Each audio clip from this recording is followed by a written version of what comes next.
Now, so you will have spotted this summertime relay pack on here in the store, and yeah, a couple of people kind of asked me about it and said like, what did I think of the value of this? It's 3 different purchases. The first one's 450 tokens, which is fairly insignificant, but also those packs are just Lamborghini packs, so they're not exactly worth a whole pile outside of like buying the normal 10 packs of them. The middle stage of this for 1,250 tokens, it's 5,911 target blueprints, which are freely available in the game. There's 5 SLR McLaren blueprints for this, which are slightly more difficult to get your hands on, but at the same time you can get like a guaranteed 3 of them for 750 tokens if you were to buy the 10 packs of that SLR McLaren.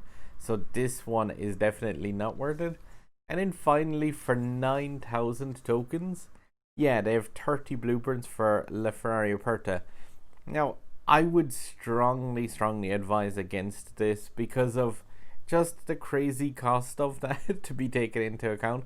Like, that's just to star up that car effectively one time.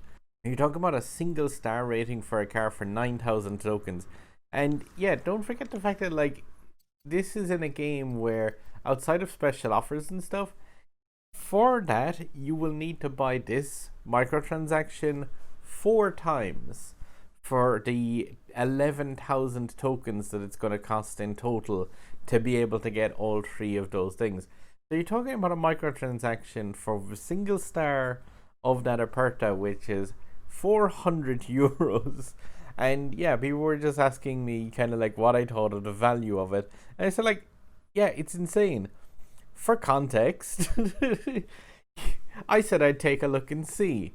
For 420 euros on Done Deal, a car website, you can get yourself this '05 Honda Civic, which is, I took a look just to make sure, it is actually NCT'd until the end of this year. So you could, for the same price as a single star of LaFerrari Aperta in a video game, buy yourself an actual car which is taxed and roadworthy for at least the next year.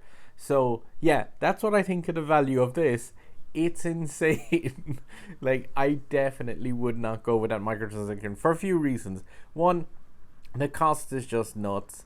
Like, there's no chance of getting luck or anything. It's just a case of hand over your tokens and you get your blueprints for the car, which takes out all of that random element of the packs. Even it is just a case of give us money, and the amount of money it's asking is, yeah, for that final day stage of it, it's 300, but to get access to that you need to spend another effectively 100 euros worth of tokens.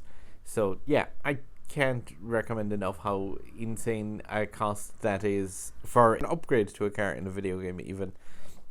Yeah, but I said I'd just put my thoughts on that microtransaction and just say how completely crazy it is just to ask that amount. One of the other main reasons that I'd advise against it is the fact that this is the first time we've seen a microtransaction like that on Nintendo Switch's version of this game, and I think it would be a good idea to say to Gameloft, no thank you to microtransactions like that, and to see can we go back to a stage where you can purchase like packs for those special event cars, the same as has been done for the Chiron and the McLaren Senna, and yeah, every special event so far in the Switch version of the game, and say maybe keep those real world car prices in the mobile versions of this game and not on the Switch version. Don't know how that'll work out, but yeah, hopefully if enough people kind of send a message with their wallets and say no thanks, they'll get the idea and quit with that kind of stuff. Alright guys, I'm gonna leave it at that. Yeah, happy hunting, and I've got some videos going up of a bunch of the events that are going on in the last couple of days.